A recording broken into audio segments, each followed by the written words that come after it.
Welcome to the Reality Therapy Podcast, where the truth will set you free. Welcome to the Reality Therapy Podcast. I am calling in from the People's Republic of Austin, Texas, and I've got an incredible crew here with me. So I'm going to let them introduce themselves, starting with the left coast with Soad. Hey, I am Soad Tabrizi, licensed marriage and family therapist, and I am from Orange County, California. I guess, Pamela, you're next. Am I next? Mm-hmm. Okay. Yeah. My name is Pam Garfield-Jaeger. I'm embarrassingly a licensed clinical social worker. Not something to be proud of anymore, I don't think. I'm calling in from the Atlanta area of Georgia.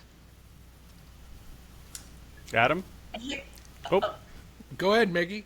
Oh, okay. Hi, everybody. I'm Michelle Heller, licensed professional counselor. I prefer to go by the name Mickey. That is my preferred name. I am calling in from Anna, Texas, which is about 30 minutes north from Dallas, Texas. So my name's Adam Luke. I'm a licensed marriage and family therapist. I'm calling in from Summertown, Tennessee, which is about an hour and a half south of Nashville. And I'm Phillip Crum. I am a co-founder of the Association for Mental Health Professionals, or AMP for short. And I am in the thriving metropolis of Frisco, Texas, which is a northern suburb of Dallas and just west of Anna. Yeah. Nice. Uh-huh. So all of us a couple weeks ago were at the conference that was probably more fun than it should have been allowed to be. But I had a great time, and I had a great time with all of you. So I'd like to just see what your thoughts are, reflecting on this, 2 weeks after.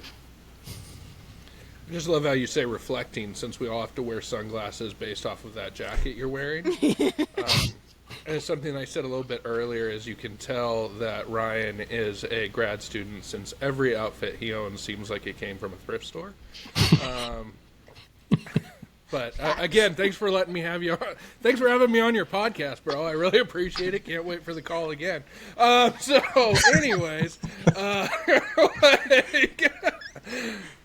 Anyways, less about Ryan, more about me. I really thought that it was a blast in many ways. One was the fact that you actually could get like-minded people in the same room, and you could actually feel like you were at home. So that was, for me, is like I could feel it in the first sort of speaker topic of realizing, like, oh, wait a second, this feels like this could be a little bit like home. I don't know about you guys, but I'll speak from my experience. A lot of times when I go to conferences for mental health professionals, I feel like, I don't know if this will get me canceled, but anyways, it feels like you have to hide yourself. Yeah, I feel like I'm Anne Franking myself through these conferences, because I've got to play the part, right? And what really kills me is we don't have intellectual conversations, because so many of us are just speaking around the social brochure of life, right? We say all the same talking points, and it seems like every conversation feels like a bumper sticker.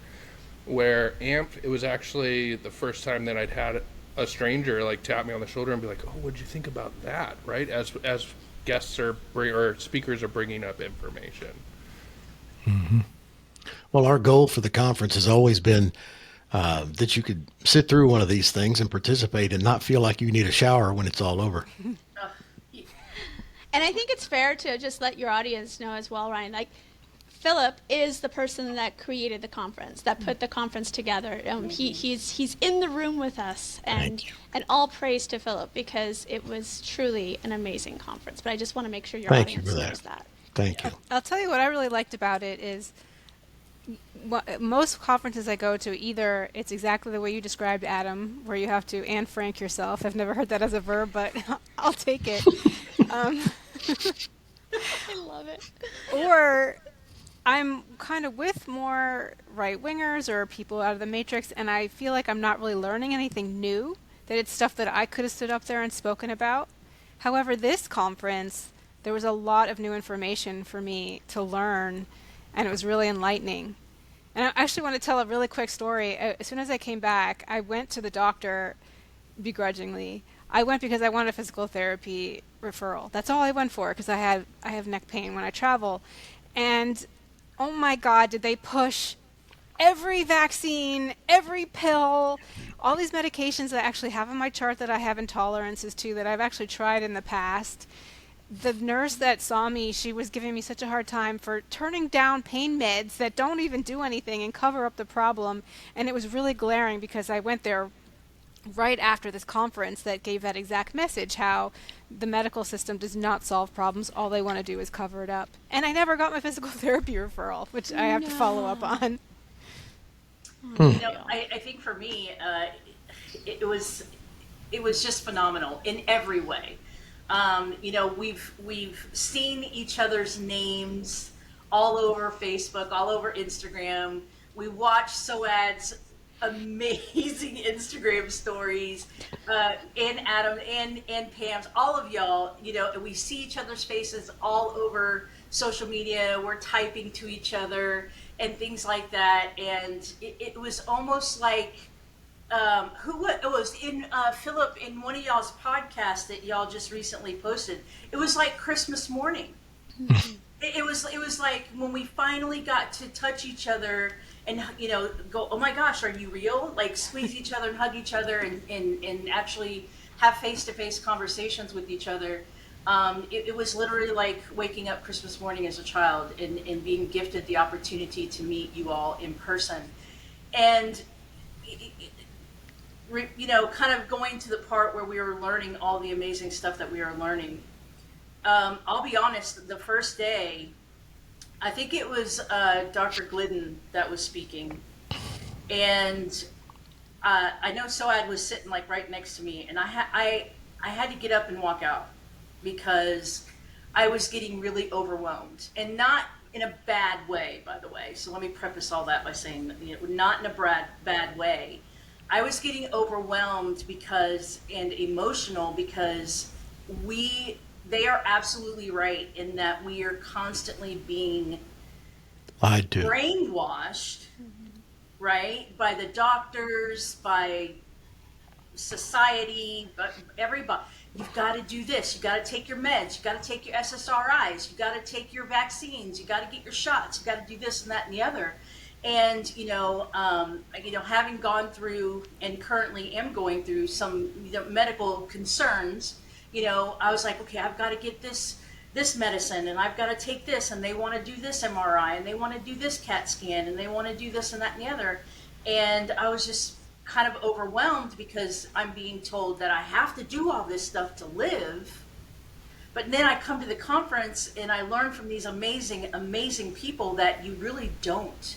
And in fact, don't. You're better off to if live. You don't. Right, Yeah. exactly. And so I got a little overwhelmed. I had to go outside. I had to do a little box breathing, calm the heart rate down. And I was fine. And then it was phenomenal. I learned so much, and I'm super excited. And I've already done it with a couple of my clients. I'm starting to, transition into when they're like, oh yeah, I need to go and get on this new, I don't think this SSRI is working, or I need to go up in dose and blah, blah, blah, and I'm just like, okay, let's have a conversation. Let's talk about what you're doing. What are you putting in your body? How are you eating? How are you sleeping? Are you walking a little bit?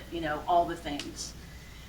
So this conference was not only a beautiful, shiny present on Christmas morning to get to meet all of you guys in person, it was also life-saving, I think, for me personally. So I will forever, ever, ever, ever be a fan of AMP and this conference, and I will always hold it in a special place in my own personal heart because I truly think that it's life-saving. Amen. You just wait till next year. By the way, am I the only one who thinks that Adam Luke ought to be, in case this counseling thing doesn't work out, he got a career potential in writing comedy for late night talk show? Absolutely. I think he does. Absolutely. Jeepers. Oh, So, boy. Everything everyone said, like times 100 for me. If there was, what is SOAD? The conference would be what is SOAD. That would be the answer of that question. Holistic, which is everything that I preach and teach and love, especially in my sessions. all the hugs and the love and seeing the people that are like-minded. Your hug being T-shirt. around. I have a T-shirt that says "Hug Me" by beautiful Phillip and Kathleen. I love them for it. It says, "Hug me, I'm from California." And we all need them in California. Yeah. Trust me, Yeah. we sure do. So it was just the epitome of me. I was in the room and just basking in all its glory. Like, it was just so refreshing. And like Mickey said, I've only met Pamela in person. So all of you I have constantly interacted with through these screens. And so it's just so nice to feel flesh. It was so nice to When you guys smell- talk about that, it's just really hilarious. It's the second time. Well, it's just so true. I get to feel you. Like, okay, I this get therapist. to touch Okay. you. I get to. Now let me ask you something. If in person was that much better than knowing someone online for a year or two before you meet them, how does that translate into your therapy sessions?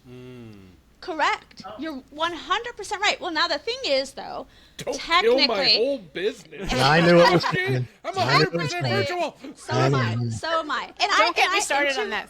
To my defense, we're technically not even supposed to be touching our clients. To my defense, that's not something that we're allowed. It's not that I don't hug my clients. I mean, of course, if they're in the room with me, I would, but I can't hug them.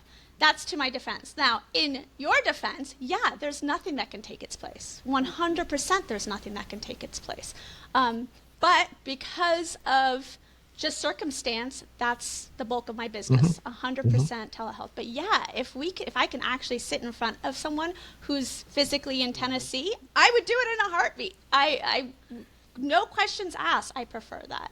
Yeah. Just the same way with this Right. conference that only happens once a year. I only get to do it once a year with you guys. So in the meantime, I'm still going to get on the screen and talk to you all and interact with you all because it's important to me. I mean, I do it with Phillip and our little group on Tuesdays as much as I possibly can because it means a lot to stay connected to everybody. And that is what that conference did. It was like that connection and then the Christmas morning. It was Yeah. like, oh, I love it. Every second of it. You know, one of my really great ideas for that conference that Kathleen nixed, I was going to build in my garage a hugging booth, like a kissing booth, Oh my and have Soad staff oh my it. God, But that I would've thought, been funny. yes, it would have been hilarious. But I thought, well, I can't get her to. It's not right to get her to commit to stand in one place for the whole thing. Just Thank you for saying that because I think what people forgot is that I'm a person that was attending. Like, I actually wanted to learn. I wanted to sit and interact and talk and listen. Excuse me, not talk, listen. So, yeah, I think there is that. If I am going to do something like that, please ask me first because it has Oh, to be maybe like 10 amps in. I'll do it because I still just want to sit and I wouldn't do see. that. I wouldn't have Okay. done it. So I want to say something in response to Adam's comments about my attire. My goal is to look like if you ordered Jordan Peterson on Wish. Oh, my word. You give me Daily Wire from Temu vibes. Like that's what I am. Like you're like where it's like you open the box and you're like, Daily Wire on Temu vibes. Son of a gun. I am taking that to the bank. That was great. So secondly, like in terms of the Christmas morning feeling, it was incredible because I've interacted with so many people. I've had Pamela and Soad, and like seeing y'all in real life was just like, oh my gosh, you're a real person. Like that was It's so like cool. celebrity status. Yeah, who was it? Stephanie Wynn made fun of me for treating all of y'all like celebrities. I was like, they are celebrities to me, you know? And then there was people like Adam and Mickey. We had talked about doing a podcast sometime in the future. And I was like, okay, I'm willing, but I was a little skeptical because like you meet someone online, you really don't know who they are. And as soon as I met both of y'all in person, I was like, oh, this is going to be good. Oh, yay. you never know how far out on the limb you want to go for someone who looks like an emotional truck driver. So but to like piggyback on everything that you guys are saying, something that I went into is like this conference. Pretty much the only people I really knew was Kathleen and Phillip, and so like I knew you guys all online. But I'll never forget, like, as I was walking out the door, my wife was like, how do you think it's going to go? And I said, if this is like most of them that I've been to, it's going to be super cliquey and it's going to be miserable. And so, like, what was incredible for me was coming in, and like I loved the first night we had the dinner, but I was a new dude. I didn't know all of you. I wasn't sharing the inside jokes, and to be welcomed into that, and then also to walk in and not be like panicked the next morning on like which table do you pick, right? Like, because the reality was no matter where I sat with people who were strangers to me that became friends and colleagues. And I think that that's also something that like AMP has to really broadcast here, is the fact that like this, you're going to be hearing information that's not going to be comfortable, but you're also not going to be isolated while you do it. Like, I don't know any other conference I've been to that was so kind and so relational from the jump. Amen. Absolutely right. And I don't want to not emphasize the speakers, because the speakers were stellar. They were incredible. You guys did a great job picking the right people to come in and speak to us. And that is the stuff we didn't learn in grad school, unfortunately. That's all the stuff they keep away from us. And that's something that's very important and key, I think, that we really need to instill in many therapists that want to get into this field, that it is not about pharma, it is not about insurance, it is not about the DSM, it's about the person and their body and how it works and how it functions, minus all of that stuff. So the conference did an amazing job really nailing that down. So and kind of tacking on to that, you know, all the other, like, I've attended other conferences and things like that where there's like these, you know, the speakers and the keynote speakers and things like that, and we as the attendees weren't necessarily allowed to approach the speakers afterwards to bombard them with questions and, oh, their time is way too valuable, all of this kind of stuff, right? But let me tell you, you guys, during one of our breaks, I had shared, you know, some things with Kathleen about what was kind of going on with my liver, TMI. And you know, why I was getting a little kind of overwhelmed and things like that. And she looked over at Dr. Glidden and called him over, right? I didn't, she did. And she said to him, Kathleen said to him, you know, she needs some loving right now, is what she said. And he looked at me and he's like, what's going on? And I kind of told him, gave him a little bit of information and things like that. That man sat there and took time and literally wrote out my treatment plan. I'm getting emotional just thinking about it. Who does that? I had a similar experience. Who does that? Like, you know, that's like a $500 consultation right there that I just got for, Because you were in the room. because I was at the right place at the right time with the right freaking people. Right? What's the name of Nemo's business? Because he worked on me. I was having a lot of pain. Terra Quantum. Yeah, so that business, I wish I was closer. I would go and try them out. He was so sweet. He also gave me a ride when you guys left me behind by accident for dinner the last night. And you know, he went about At that point, the family feel was over, just so everyone knows. They told me the wrong time, and I came downstairs a half an hour late. But I listened to what Kathleen told me. That'll and I was teach like, you on wow, it. they're really on time. I got down at 6:01. She told me to be there at 6, and I was like, damn, they're punitive. Oh, man. But they actually left at 5:30. But Nemo gave me a ride, and it was I think it was out of his way. He didn't complain at all. He was That's just that's sweet. Texas right there. He went 8 miles the other direction. Yeah. And then 8 miles back, and then went home. Yeah, What a and he had all of his sweetheart. equipment in the truck from the conference too. Is that the one that hugged me, Philip, that I told you about? Yeah, the black man with the dreadlocks. Yeah. So Yeah, giving? He sat with me. He gave me some Kathleen swears by that stretches. place. She goes there, what, a couple of times a week, I think, right now? On average once a week, but and they are, Pamela, they're working on, and I can't speak to the details because I don't know them. They've changed since last time I had the conversation with the owner over there, but they're working on in-home, in-office versions of the hardware that they have at their facility, so that you don't have to come to Colleyville, Texas to experience that stuff. Now, they're not making little Nemos or anything. No, You know, this is their vibrational or I acoustical. want a little Nemo. You want a little Nemo? A Nemo. Another aspect I thought was hysterical was, and incredibly eye-opening, was the evenings after everything Yeah. wound down, like how there was a vibrancy in like the hotel bar, like how many like, and I mean that's true conservatives, right? We're all like no vaccines, but shoot me the scotch, like so like there's like we're all in on certain. We're like we know this is bad for us, but Big Pharma doesn't own it, and so the big takeaway here though is like the speakers were there. Like that was the crazy thing is like you could They were sit down hanging and all out. of a sudden you look, oh, Peter Glynn. Yeah. Oh, we've got Lee Merritt. Like, and they're having spontaneous conversations. Yeah. And it's like you've said in the past, a lot of conferences feel like, oh, you never reach the speaker, right? Or if most, you'll get them to sign your book. Yeah. But here, That's cultivated, by the way. It's cultivated because we do absolutely nothing to encourage them to interact with you. So if you're excluded from interaction with them, somebody's fostering that. I can't prove that, but it's the same people doing the speaking. So why are they readily available at one place and not at another? Yeah. Right. Adam, And I if you're- loved it when. Sorry. I would say if you're going to the bar, especially for whiskey, you better get there before Glidden does. Yeah. Adam, one of my favorite memories from that conference was that Thursday night, where it was like 2-3 hours after all the programming had stopped. We're just like talking and laughing and joking and telling stories. I mean, that was wonderful. Yeah, I mean, it felt like the scene out of Jaws where everyone's showing the scars. Like, I've been licensed for 5 years. Oh, yeah, I was in California. You got Pam coming in like, oh, well, I was in New York. And it's like, This one oh, here. like, you got bit by a real liberal. Like, there's like all sorts of things, right?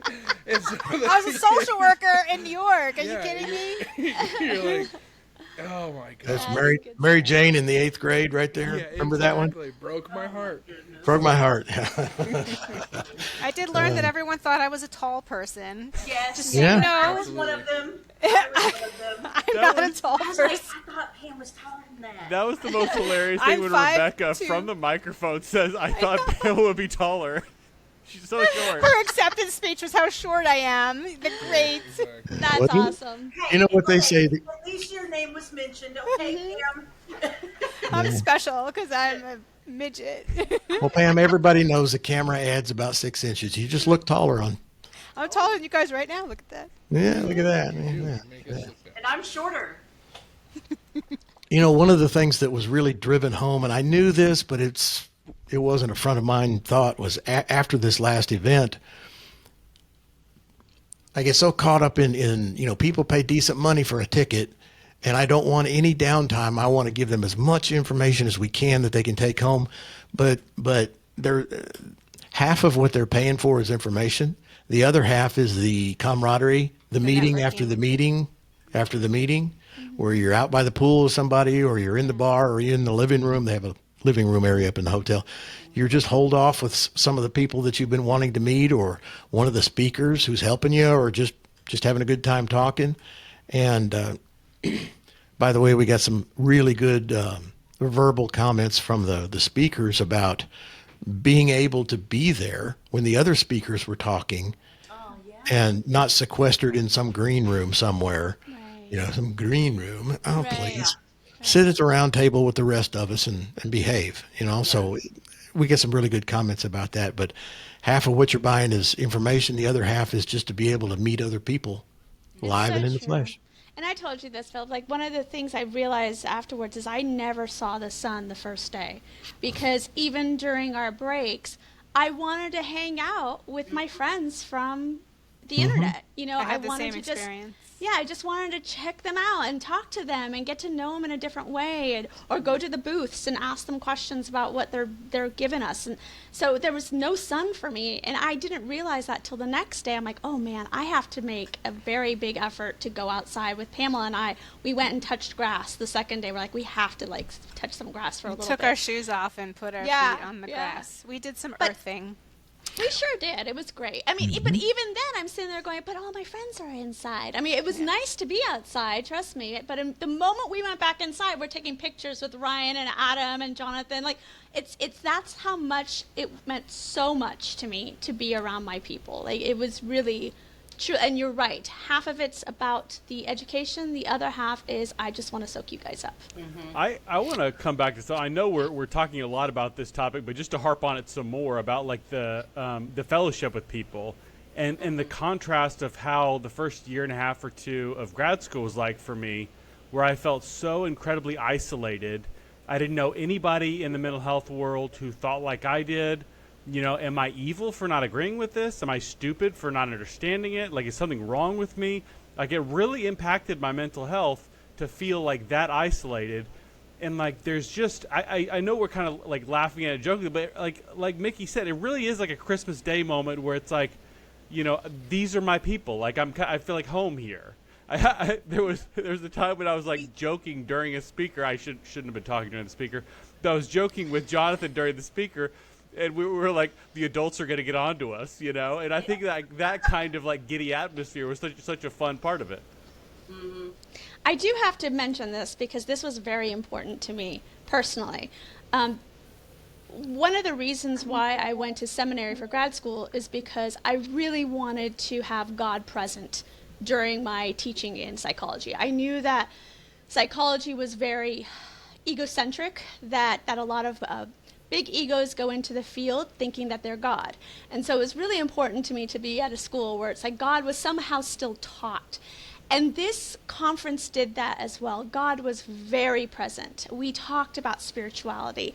And it wasn't just a Christian conference. It was just about the presence of God and Him being in your sessions with your clients and how that works. And I loved that. I loved that it was unapologetic about bringing God into the room. And if there's any suggestion I have is maybe even just having more of that, like a whole maybe talk about how spirituality can be present in the room with you and how important that is to have the Holy Spirit I think present that's a in the good room. suggestion. Yeah, People ask, that's a topic that comes up a lot when people talk to me about therapy and some of the holes within our field, and that's a big one. Yeah, we actually had a speaker last year devoted to that topic. So we try and keep the subject matter rotating and moving. I've never attended. Yes. I had never attended a conference or anything, a webinar, nothing in my career where we sat around a room and held hands and had prayer. I know. Felt so good. It was goosebumps still. Yeah. I was blown away, but in a very, like, even what Ryan was just talking about and just being with your people and everything like that. The best way that I can explain that is somebody had been restricting your airflow for so long, and when you walked into the room, you could finally breathe. Mm-hmm. You could just finally let all the air out and breathe all the good air in. And it was that amazing, you know? Yeah. So it's very much so, you know, when you're around so many, you know, what were we calling them, Soad? Woke-tards? Yes, well, That's a Rebecca I have to term. give credit where credit's due. I was going to say, I have to Rebecca's. give credit. Yeah, it wasn't me. I stole it. But yeah, when you're woke-tards. around, That's going to be a T-shirt though, right? Yes, I'm still, yes. I won't be able to sell it on my website, but I definitely will have it for you Underground. guys. It'll be like the secret menu at Internet. Yeah, You'll it's be like- like, I need the woke tard one. Oh yeah, okay, all right. You have a code when we go to your website. Have a code. Yeah, it's going to Yeah, call exactly. Animal Style. You have to pay Type in cash. WT, and we'll know what you need. You know, Absolutely. the WT. Yeah. You got so, it. Anyway, but it's like when you're constantly around, you know, left-wing minded and the liberals and the, you know, things like that, and we're so far different from all of that. You know, it is. It's like it's like they're choking you. When you're, I always feel like I'm like having to beat down this oppression. They use that. They always look at what's oppression, but it's like I feel like we're the ones. Yes. I mean, just it's more of a feeling of oppression. I'm not really projection. talking about it politically. Just feeling like we're against the grain so hard that it's exhausting, and Yes.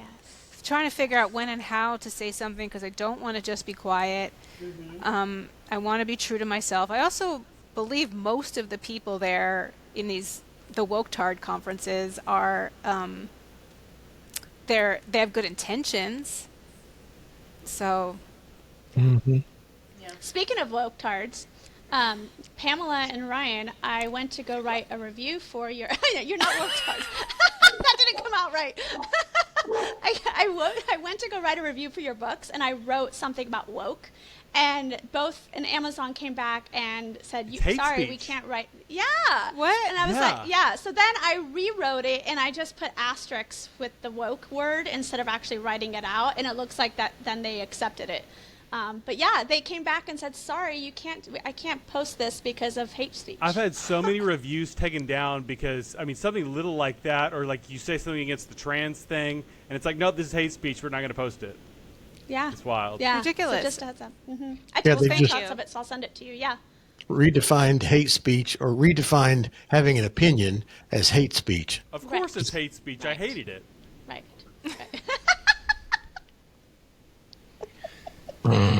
On the topic, though, of also like the speakers, something that I thought was interesting is when you go sit at these other conferences and we're sort of talking about like the strategic waterboarding that happens of like I have to sit through this. What was interesting was with these speakers, their message was that every message was different, but they didn't speak down to you. There was no condescension. They weren't like, you morons don't know anything about holistic therapies, right?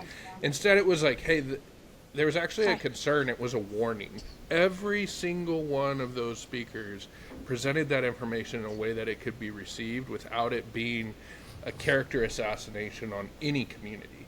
Like everyone's hearing us say woke tard and laughing around, like, but that wasn't actually the whole process. Like, that's how people will want to minimize what AMPT is about, is like, oh, these people are talking about woke and this, that, and the other. Like, again, take your bumper stickers out of the conversation and let's go to what was actually talked about, which is, hey, there's ways we could do things differently.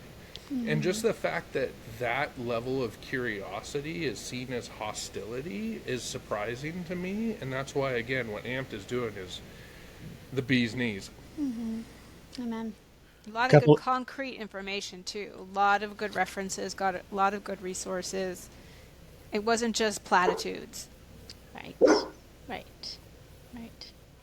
Well, Soad, you'll be happy to know that we're going to cram 2 days worth of material into 3 days next year. So excited about this. Rich of that, we're going to do a half-day workshop, and I'm not sure what form exactly that's going to take. I don't want it to be a preach from a pulpit thing, but I want it to be an actual workshop on the 6 pillars and probably a focus on food and nutrition and everything that can possibly go wrong with that and how to work with that. And then day 2 will be a day, we'll actually start later and we'll end sooner, give you more sun and grass time. That's better. And then It was early. I love that. and I then- didn't mind that it was early, but we also ended late the night before, so it was honestly a bit of a grind. I was Yeah. happy to do it because I enjoyed it, but yeah, it was a little hard. And the second day evening event will be about a half an hour shorter, start a little earlier and be a half an hour shorter. So you'll still have plenty of bar time there. And I didn't even know this. I didn't even know the bar in the hotel didn't open till 5. So I've already fixed that problem. Unlock the cabinet, people. So the bar will be open each day when events are over. So there'll be no downtime, Ryan. That's interesting that you're talking about next year's conference already, because I've had like at least half a dozen people reach out to me and be like, I had so much FOMO seeing y'all's pictures from the conference. I wish I was there. I want to sign up next year. Yep. I've already got a save the date page put together and the little display ads that I've distributed to Soda Pop and Pam and everybody else. So, October 1st, 2nd, 3rd for sure. Done Give me some another posting. 60 days and I'll have the whole After page my- put together. After my birthday, and then next year will be before my birthday. Oh, nice. So when's your birthday? It's the 7th. Is it really? Yeah. So. All right. That'll be fun. Can't wait. So one thing I don't think we've talked about yet is that Thursday night documentary and panel about the gender transition thing. I thought that was really powerful. What did y'all think of that? So that was probably one of my favorite parts, if I'm being honest. I loved it all, and it's very hard for me to say any of it was like a favorite because it was all my favorite. But that was being able to meet the transitioners in real life because I see all of their, Instagram posts and stories, and of course Pamela shares so much. And I went and met Ashley, and I gave her a hug, and I literally just started crying because, it was just so special to finally be able to meet such an amazing human being in real life, because I've never met a detransitioner before, and it was so educating, it was so enlightening, and it brought me to tears, and I gave God all the glory, if I'm being honest. I gave God all the glory that these two women were there and so brave to share their stories and be so vulnerable and open and honest, and it was just phenomenal. The work that Pamela does, working with this kind of this community, if you will, the detransitioners, and talking about trans and everything like that. It's so amazing and so necessary. Mickey, is that your dog? That's one of her clients. Can you please give it a Xanax or something? I'm trying. I don't know if that's the alternative. Is there an Sure, herbal that dog's remedy? a Democrat. It's a basset hound, if that means anything. Oh, so it sees something outside, probably. I really enjoyed Ashley. I'd never met her before. Obviously, this was the first time she'd spoken. She really impressed me. And I honestly came up to her lightly because I know a lot of times people disclose their story, and then people want to come up to them and be kind of flooding with attention, and it gets overwhelming for them. And I was a little tentative. I didn't want to do that to her, but afterwards she came up to me and talked to me. She really enjoyed that, or really, I felt like it was Cathartic. yeah. And it was, she was really open and wanted to get that feedback, or just wanted that to one. connect. That one, Prisha was scheduled to be there and in the panel. The other one was a last minute, a week or two before. Rebecca knows her, or had just met her, and invited her to come and talk if she wanted to. But Rebecca told me, she said, she's not ready to talk publicly about this. She just wants to be in the room with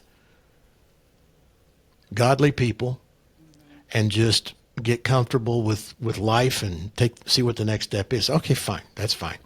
And so she got there, and Boy, did she step up. Rebecca introduced her to Kathleen, and Kathleen was hugging her and telling her how glad she was here and doing the whole girl thing, and she just looked at Kathleen and she said, "I think I'm ready." And Kathleen said, "You don't have to do this. We're just glad you're here. We're not trying to get you up." And she said, I think I'm ready. So she went up on stage, and you saw the result. She ripped out 10 minutes worth of material that sounded like she'd done it 100 times before. That was her very first time to share her story. Yeah. She's That great. was it. She's a natural. Oh, it was impressive. And what's really impressive is that the people that are sitting in the room in front of them when they're on stage, we represent the people that harmed them and hurt them. And for her, for the first time, to be able to come in front of the people that did harm her, that did her wrong and dirty, and to speak the way that she did to us, and then to allow us to then hug her afterwards, that speaks volumes to her character and her ability to forgive, because essentially we represent the people that harmed her, so it's hard for her to forgive us. And I understand that completely, but she did, and she was fine with it. And I loved how gentle we all were with her. Even when we did go up to her, many of us said, "Are you okay with me hugging you? Are you okay with me touching you?" And she said, "Absolutely." She 100%. asked for it, because I wouldn't, honestly, it's not something I generally initiate, but she wanted that, and so I was happy to Yeah. to do I that. asked her if I could hug her. She said, "You got a sticker?" Those are mine, No. damn it. No, it belongs to Soad. That's right. And then bonus for me, because I know Prisha from several other events. We've testified together and been to a few other events together. I've seen her, and so it was nice to see her. I didn't know it was a surprise. When I saw her in the program, I was like, "Oh, great, I'm going to see Prisha." So we got to see each other. It was pretty cool. Amazing. After she got done talking, she walked past me and tired. sat down, and I said, "Do you have any idea what you just did in 10 minutes?" And she just looked at me, and I said, "You just armed a bunch of people, a bunch of counselors who are going to run into folks with your same set of history, your issues, and now they have a clue what to do. Yeah. And that was just, she just looked at me kind of like, wow, I hadn't thought of that. But She's it's really true. good at It's speaking true. in very plain language. Yeah. Not beating around the bush. Yeah. So She had her ability to become a mama taken from her. That sucks. Oh, Ashley, you mean? Yes. Pretty sure actually had a baby. Right. Ashley, though. Yeah.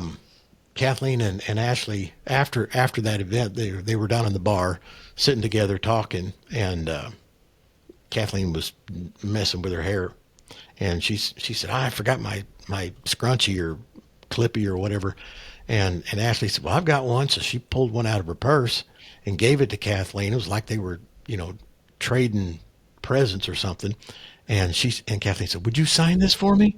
So I had to go stand in line at the front counter for 10 minutes to get a Sharpie, and she signed that hair clip with her Sharpie. That's why Kathleen had it on the next day. Aw, It's because she probably had it on all night. that's so sweet. Anyway, that's the Clippy story. so I went up to Ashley on the next day, and when Rebecca got there on day 2, they were sitting over in the table in the corner, and we were on break, and I went over there, and I just wanted to love on her again, and give her a hug, and I asked her if she was on socials, and she's like, yeah, I'm not very active on there yet, she hasn't really shared a lot of her story. Why is it when I talk, my dog wants to talk? I'm so sorry. Ryan, I hope you can edit all that out, you guys. Sounds like you aggravate him. And she's like, yeah, I do have socials, but I'm not very active as far as this stuff goes on there, right? And I was like, well, I would love to, be friends on Instagram or Facebook, and so that I can be blessed by your journey. And she's like, really? She was shocked that I wanted to be, like her Instagram friend or her Facebook friend.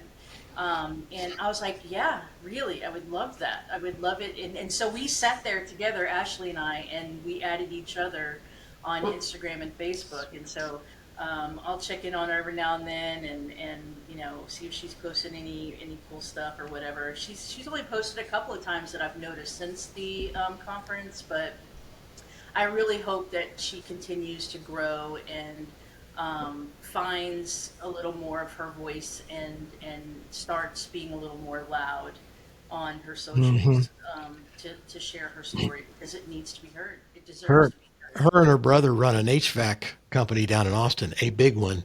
Yeah. Yeah, she's no wallflower as far as life goes, Yeah. Yeah, she's something else. Ryan, jump in here anytime you want to, buddy. It's your I show. was going to change direction, so I was going to wait for a natural in there. But kind of what we're It ain't talking coming. about. With this group, what? What we're talking about, with all the brutal harms of gender affirming care, you've got such heavy political bias in the field. I've talked to so many people, talk about therapists who would never see a Trump supporter. You've got grad schools for therapy that are basically indoctrination mills. In the minds of a lot of Americans, our field has been completely discredited. As mental health professionals looking, public facing, how do you deal with that, that perception? I make fun of them. I talk You back see- to them. I roll Have my you seen eyes. that video I did, the woke therapist, where I have the blue hair? Have you seen that? Oh, yeah. Yeah. Yeah. I talk back to them. I'm not quiet, as we all know. When they say something that's just completely ridiculous, stupid, and woke tardish, you just go in with sanity and say, excuse me, what? Blast them. It's one of my favorite things. Me and Pamela love doing that all day, every day, is taking screenshots of them and blasting them and putting them on our social media. They're so proud of what they say about us. It's like, be proud.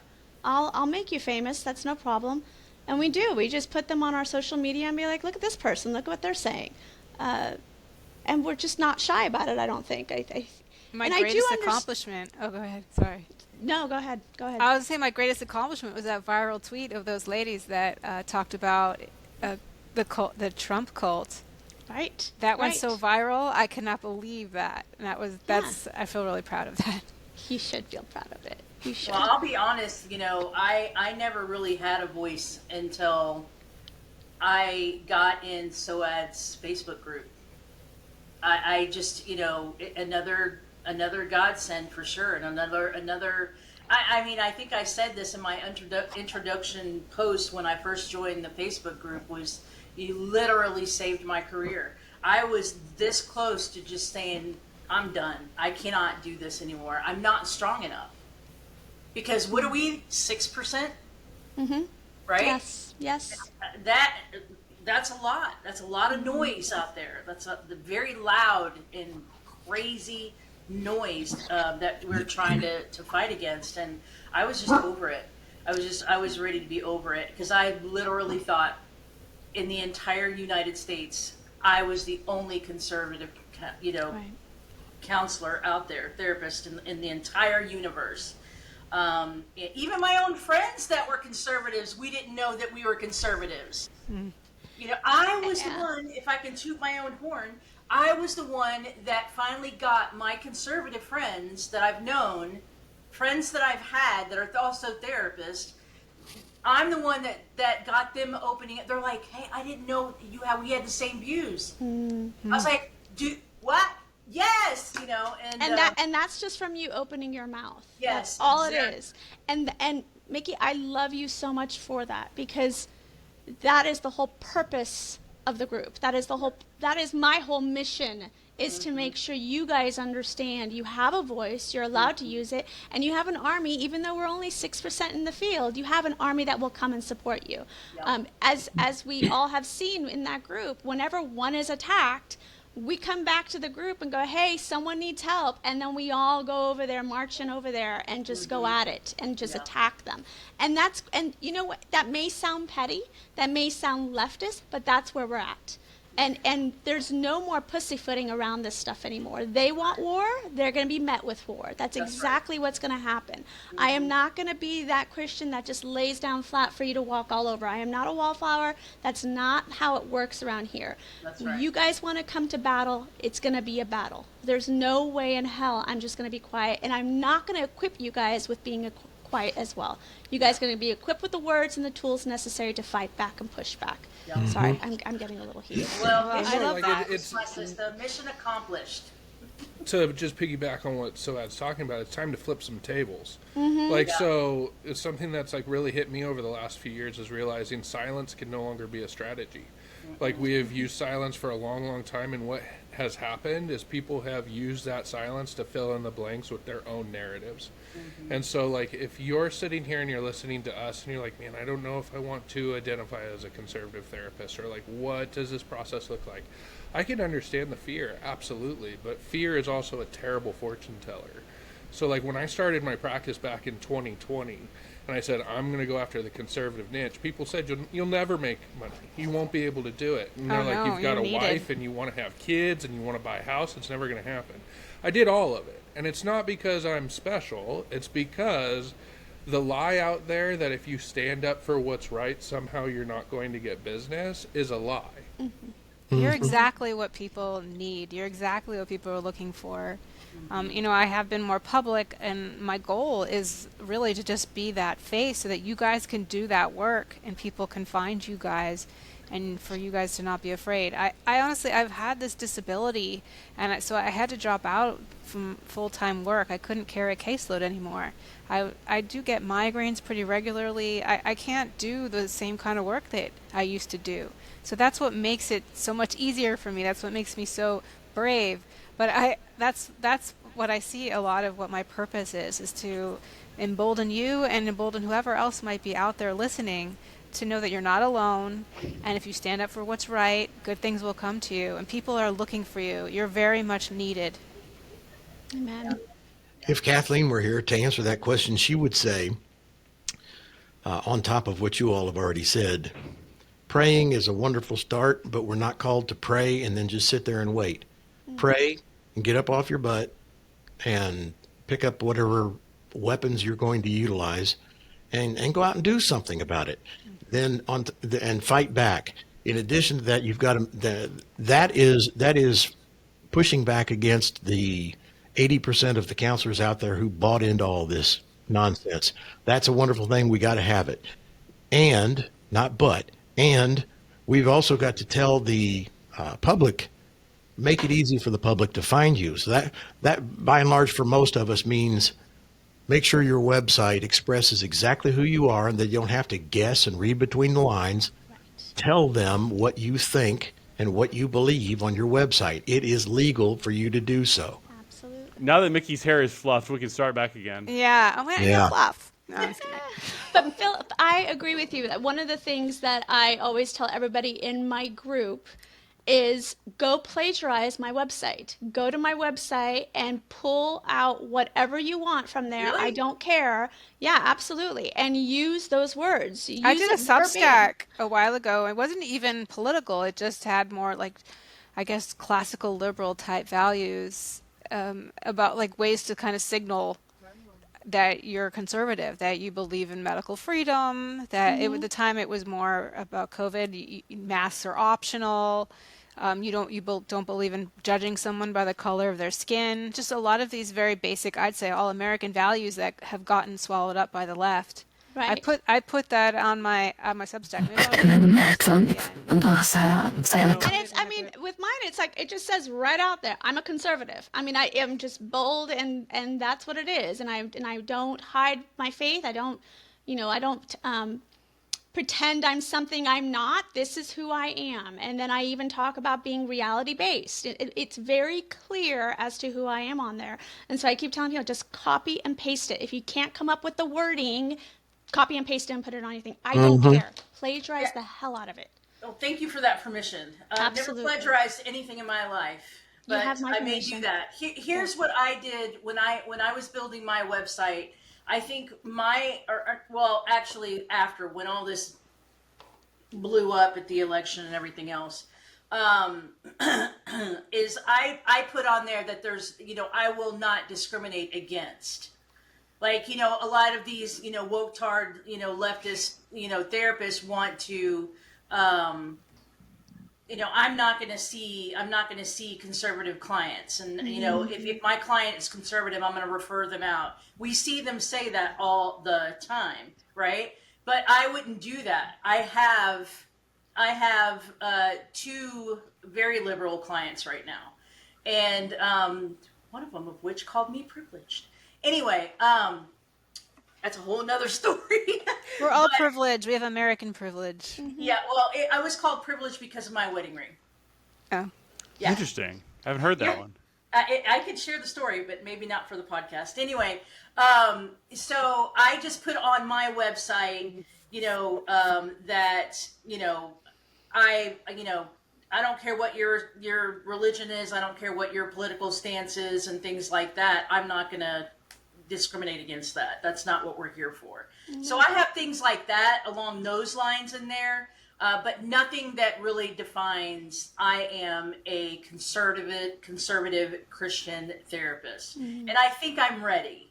People really they're looking for you. They're looking for that. So Yeah, I'm here- on Soad's beautiful conservativecounselors.com. Let's throw a little, advertisement Look out there.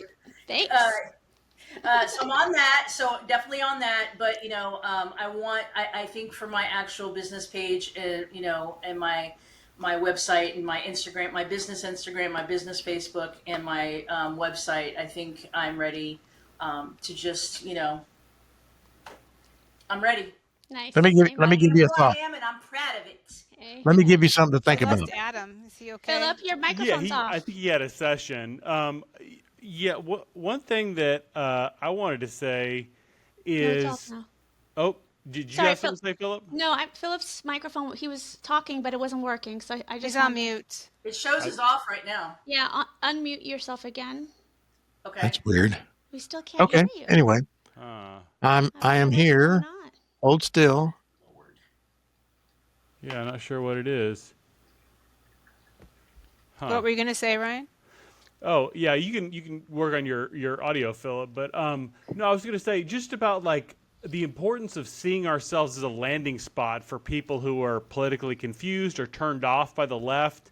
I think we talked about this, Pamela, on a podcast about how there's so many radical feminists who are like, I don't want a man in my dressing room, and that's kind of a gateway to like all of these other different conservative ideas. I would say like a year ago, I identified as left of center, and I was like, well, I'm not like a bad person. I'm not like a Republican or anything like that. And then, people kept saying, well, if you don't want to burn America to the ground, then you must be a conservative. Or if you don't want to chemically castrate kids, you must be a conservative. And I started to think, well, maybe I am a conservative, And I think it's very important for the position we're like uniquely positioned in to be a landing spot for people. Hey, we're not going to criticize everything you say. We're going to greet you with open arms. Mm-hmm. And I think you and Pamela have a very different perspective because you guys did come from the left world into this world. And so there's something to be said about what you guys can offer your clients versus what we can offer our clients. Like, you guys have actually lived it. Like, you understand how someone could think that maybe they're a liberal, but in reality, if you kind of test it, like, maybe you're not. Maybe you're actually more on the right and you just never knew it or never were allowed to believe that that's okay to be somebody on the right. Mm-hmm. I mean, I was woke before most people were woke, actually. It's not... Wow. It's embarrassing. It's so hard for me to believe because I've never known you any other way. I just wasn't woke the way it is today, but I learned about white privilege and all that in the 90s. Crazy. And that's something I actually believed. I didn't believe it as literally as it's promoted today, but I did believe that it was there. I didn't understand Thomas Sowell and the difference between disparities and discrimination, and now I understand, and how the nuclear family has a big role in that, and how the war on poverty and government systems have really enabled this poverty as opposed to done anything to help. Mm-hmm. So right. I was indoctrinated. So I had to learn, I had to unlearn a lot. And so when that stuff started creeping in the media, I'm not even sure exactly when. Obviously now it's insane the way they pound that drum, but it crept in maybe probably around the 2010s is when you started to see it more mainstream. And I was like, wait, this is stuff that I already knew. And everybody thought I was acting like they were so enlightened about it. And I was like, I already knew that because I was a sociology major because that made me smart. No, it didn't. I think it's so important to help people unpack this stuff because I think a lot of leftists have never examined those views. I remember interviewing Mia Hughes on here, and she said, I always said trans women are women because I assumed no one actually meant it. You know what I mean? A lot of these views have just not been examined. Interesting. Can you hear me? Yeah.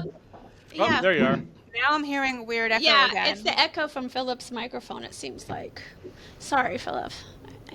I don't hear echo. I hear like an ocean. Yeah, it's like his AC is definitely on, and you know it. It's definitely in the room with us. Know it. Yeah, it's weird. Testing 1, 2, 3. Oh, wait, we can hear you. We can hear you, Philip, definitely. We can hear you, but there's a background humming. Yeah, a lot of humming. I don't know what the humming is. A lot of that'll get fixed when I clean up the audio afterwards. So if it's not bothering you too much, it shouldn't. I've been trying to ignore things just to get, Let me just throw that out here, and then I'll hush up. When things are as bad as they are right now, relative to what they have been in the past, that represents an opportunity for somebody. So Mickey or Ryan, your Texans, work with me here. There are 40,000 LPCs in the state of Texas with a license. Mm-hmm. If we're lucky, 20% of them are not woke. That means there's 8,000 people that you're competing with for the available pool of new clients in Texas. Would you rather compete with 8 or 40,000? Say 8,000, please. 8. Okay, so that's your opportunity. So it's the same number of people out there, potential clients, looking for a reduced number of conservative counselors like you. So that's your opportunity, because the reality is until academia quits cranking out new indoctrinated students each year, and let's assume that they stop doing that this year. It won't be this year, but assume it's going to be 10 to 15 years before the existing pool of woke counselors have moved through the pig and the python. 10 to 15 years before that big bump moves out the other end, and they retire, quit, die, move off, somebody gets a restraining order, and they're stopped one way or another. Okay? So for the next 10 years, you're one of a few people looking for that a whole lot of people are looking for. And that's your opportunity. Make hay And I while agree. you can.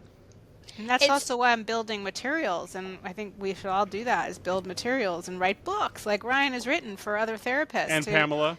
It's So you so can be great. found. I'm going to be completely vulnerable right now. That has been a dream of mine since probably the beginning of grad school for me. You're going to write a book, Mickey. I write want a your book. I don't know. I don't know. It overwhelms me to think like, okay, what do I do? Where do I start? Ryan, you and I are going to meet, and and Pamela, and you guys are going to walk me through this step by Think step. about the gaps. And I'll even put y'all's names in the damn book. There's so many gaps. This book to Pam and Ryan for helping me write the book. Yes. My number one key tip to writing a book is be very antisocial. Just stop having friends. Stop doing anything social.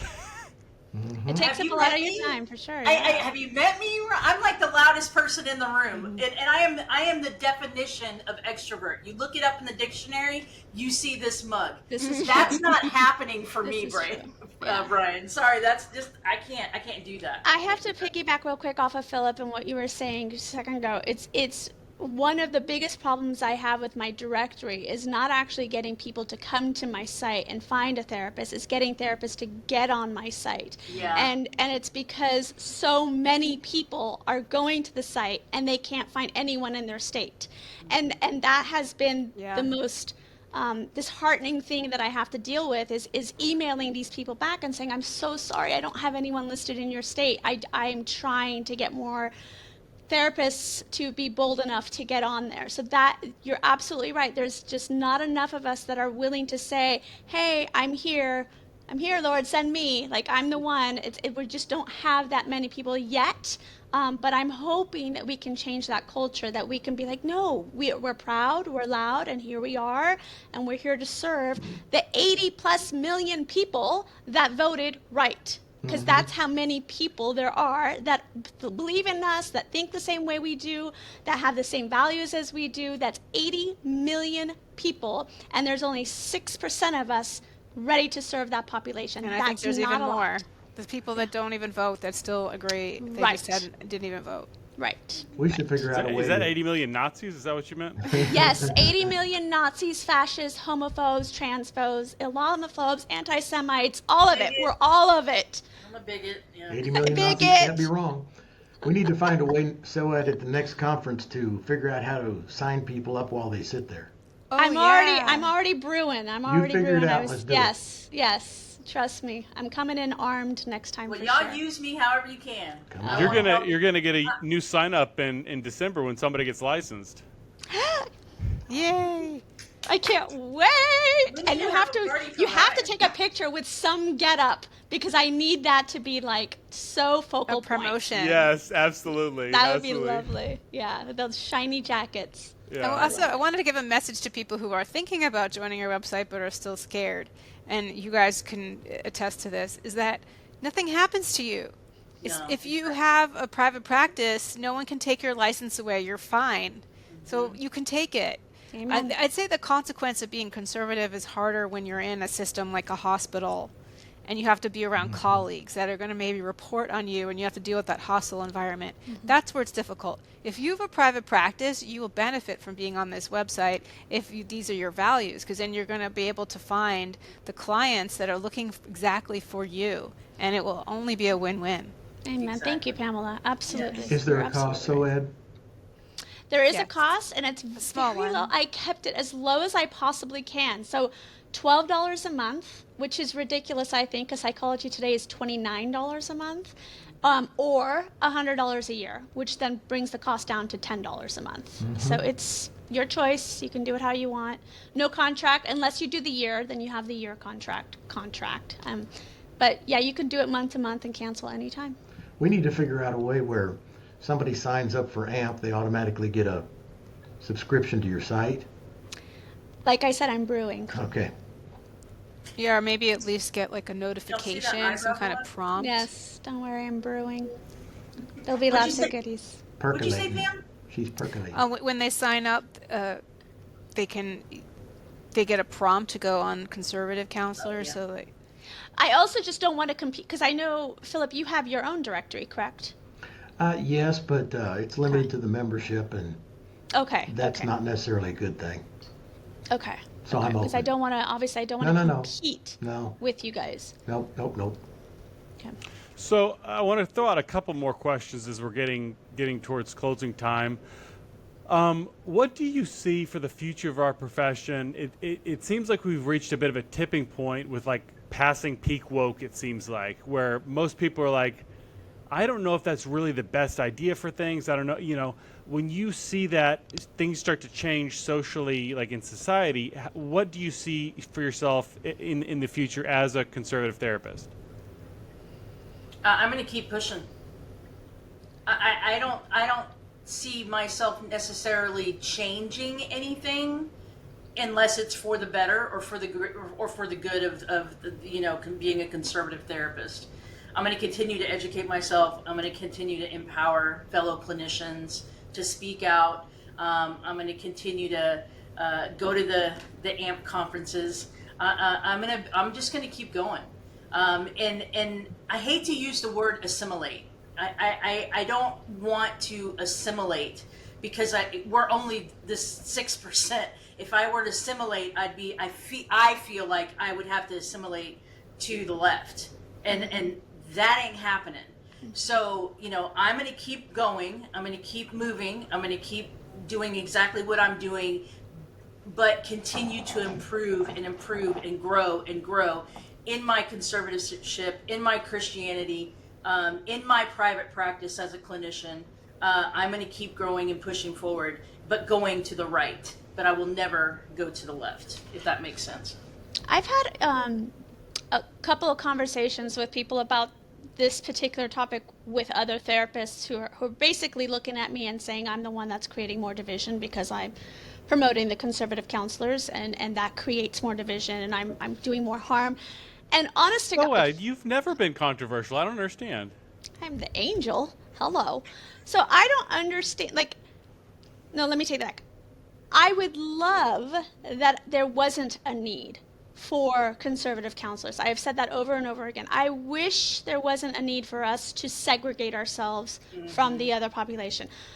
But the reality is that we have been pushed into a corner.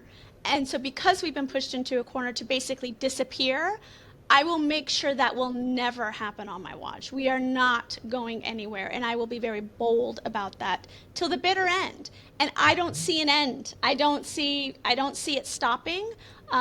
So conservative counselors will remain until one day, I don't know, when maybe Jesus walks this earth, where we can all have the same exact values and beliefs, that reality is objective, and that morals play a huge part in our decisions and what determines what's right and wrong. Like when that day comes and we all agree with those things, conservative counselors has to still exist. Sorry, it's just not going away. Because I know there's other, I hate to call them out, so I won't, but there are other organizations that are really trying to be in the neutral, and to them I'm letting them know there's no neutral. I'm sorry, there's no neutral. Leftists have made that very, very clear. There is no neutral. It's either believe what they do or you're an outcast. So we are going to always remain, like Mickey said, we're going to fight and we're going to be bold and keep going, period. Can I ask a question? Is that okay? Yeah. I'm not. There's I'm no not rules listening here to on my reality podcast. therapy. Welcome to reality therapy. I'm Mickey. Do you guys think that the wokeness, okay? Because there's decent out there that are left-leaning ish, okay? There are some decent ones out there. But I'm talking about this crazy ideology, the extreme woke. they're all narcissists, the ones that you're thinking, that you're describing. They're actual narcissists. Yeah. Yes, I would 100% agree with that. But do you guys think that there will be a minimization of this? Do you think we'll get back to a time when they weren't so loud? Yes. I think so eventually. Oh, I It's feel gonna like I take saw time. the title of a book. I'm forgetting the title, but it was something like After Tomorrow, no one will have believed any of this, or something like that, where it's like, I was never for gender affirming care, but we have the receipts. You know what I mean? A Right. lot of these people are going to deny that they ever supported critical race theory or the trans stuff. We have the receipts. You know what I mean? Right. They're already doing that. And the scare of that is that in their heart, that means that they're not changed. In their heart, they're still part of this ideology that's a little extreme and bizarre. And so when they do something like that to kind of fit in, it's almost like they're hiding in the crowd until the next trend. They're a bunch of Until the followers. until the next thing we're going to get behind. And then they pop up again. And then they say all the crazy wild things. And then we have to get loud again. So it's almost like, sure, there'll be some lull, but it's never going to go away because these cowards are just hiding, and they're just like Pamela said, they just follow the crowd, like who's going to be the loudest, and we're going to pop up again, like whack-a-mole, and then we'll be loud and crazy, and then we'll go back in hiding again when we're proven wrong. So I always say don't be fooled. They just get quiet, but they show up once more. I mean, what's happened is these cluster B types have taken over, and everyone else has cowed to them, and we're not going to do that. And so, at exactly what you're saying, we're not going to allow that. There are plenty of people that don't agree, or at least have questions, but they just self-selected themselves to bow out, and they say, "I'm not doing that anymore. I don't want to deal with that hassle." Whereas we are not we're not backing down, and I think there'll be more people that are going to say the same if they see our voices, and also as it becomes less socially acceptable, and they're no longer the only voices heard, then they won't have as much power as they've had.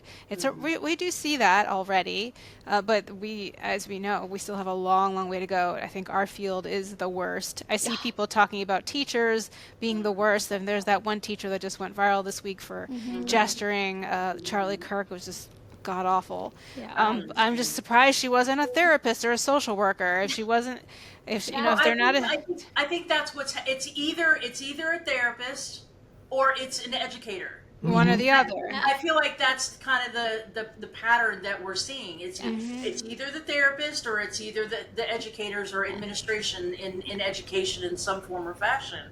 Why?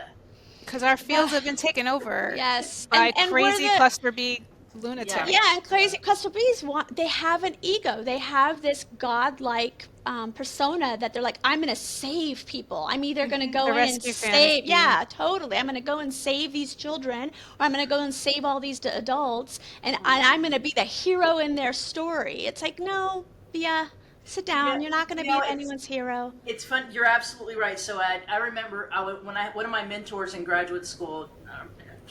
Shout out Dr. Ball. He was amazing, and he flat out told us that if you're in this profession to fix or save anybody, you're in it for the wrong reason. You have a problem. Yeah, you're totally in it and for the wrong reasons. If you have like this God complex that you're going to go in and save the world as being a therapist, you're in it for the wrong reasons, right? That's not the case, right? And that's 90% of therapists. Exactly. And that's what it used to be when we would say in our profession, you need to have your own therapy to be a good therapist. Those are the types of things you would address as a newer person in the field. I mean, I remember as a young person being so gung-ho, wide-eyed, bushy-tailed, and I wanted to save all these kids, because that's what happens when you're new.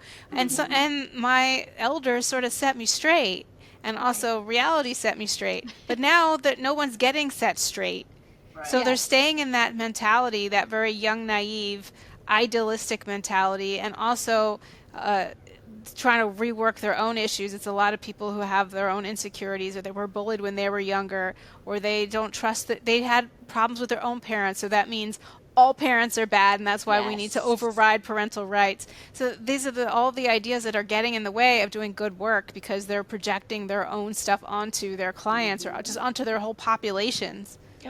Yep. Exactly. Well said. So I've got one closing question for us, and it's something I like to close with therapy mental health people, and that's how do we fix the therapy/mental health profession? Oh, we'll just say that in 5 minutes. It's good. What the we hell, got it. Ryan? You couldn't start I with prefer this? if you could keep it to one sentence, please. Oh, we're just done. Oh, we're almost done. Let's just talk Okay, about fixing the entire profession I know in 2 exactly. seconds. Okay, I This will should be do it. easy for you guys. Come I will on. do it in one sentence because this is my focus in the next, like, however many years. I would love to blow up the whole system and start over again. Yes. I would like to reform mental health/illness. That's what I would like to do. So okay, let's. But in lieu of that, which is not going to happen this weekend, it needs to happen, but it's not going to.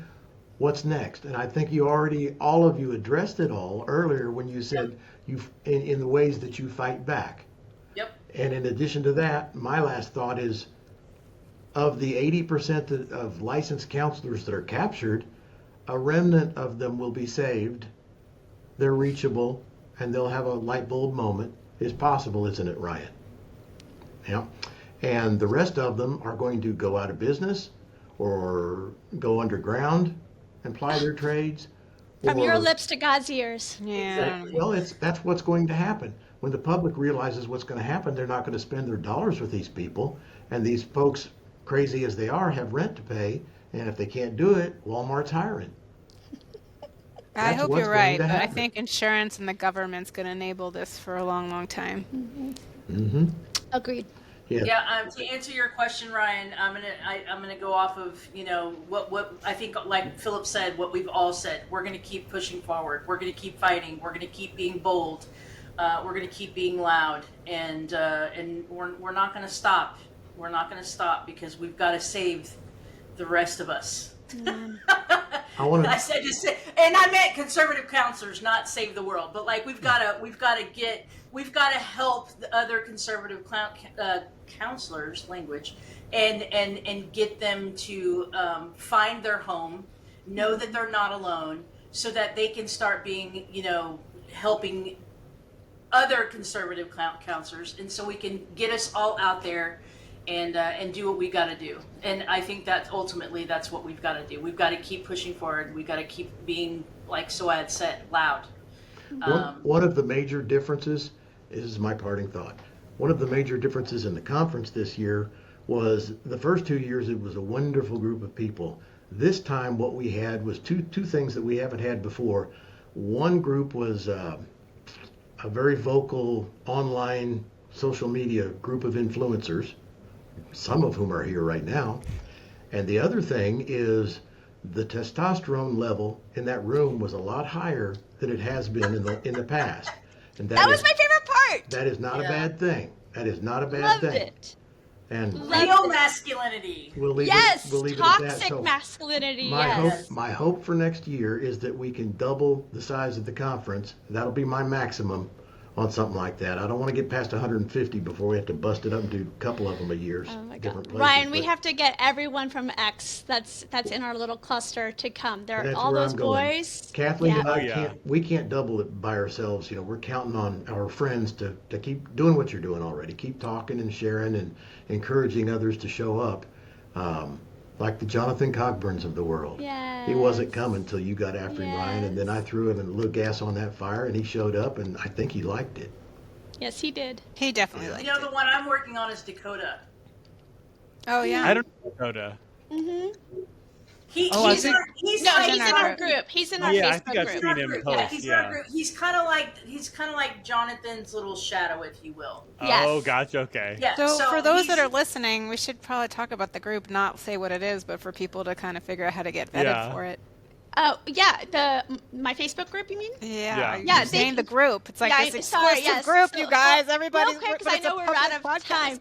But the group is on Facebook. If you're a conservative, you're a counselor in any way, shape, or form in the mental health field, find me on Facebook. It's easy. Soad Tabrizi. Send me a message. Say you heard from me on the podcast, and I will get you plugged in. I do have to vet you. I do need to make sure you're a conservative. So just be warned.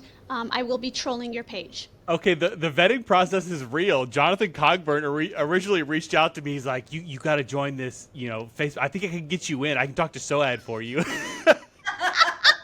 Oh yeah, I it's very underground. Very underground. It's very real. And trust me, I go back and I confirm. I'm like, are you sure this person is, can you vouch for them? And they're like, Yeah. well, I don't know if I can vouch. I'm like, well then. And it's like, so yeah, it's very real. It's like so. Soad Speakeasy Group. I think I can. Yes, do that. yes, totally. What's the magic word? Easy. All right. All right, guys. We're cool kids. Oh. That's all there is to it. We're the cool kids. Absolutely, Cool absolutely. kids. And make conservative therapists cool again. Amen. Amen. Hey, that's another shirt, Soad. On it. Yeah. Awesome, guys. Well, thank you so much for joining me today. I'm really excited for our little mini reunion. Thank you, Ryan. Thanks, Thanks for having Ryan. me. You're the Good best. Thank you. Good to see you guys. If Love y'all you will all. hang out for 1 second till the upload finishes.